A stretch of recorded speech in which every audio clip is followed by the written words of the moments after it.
This was taken a few moments after former Senator Ramon Revilla Sr. passed away. Wala na po ang tatay ko. Please pray for him. According to Senator Bong Revilla, his father died due to heart failure.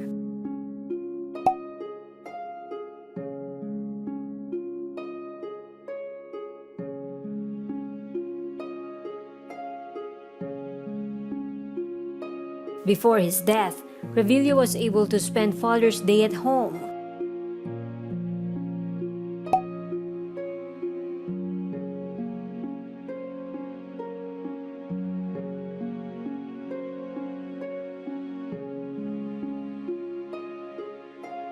Revilla was an actor before becoming a politician. Among his famous movies are Pepeng Agimat and Nardong Putik. He served as senator from 1992 to 2004. Among the notable bills he passed is the law amending the family code, allowing illegitimate children to use their father's surname.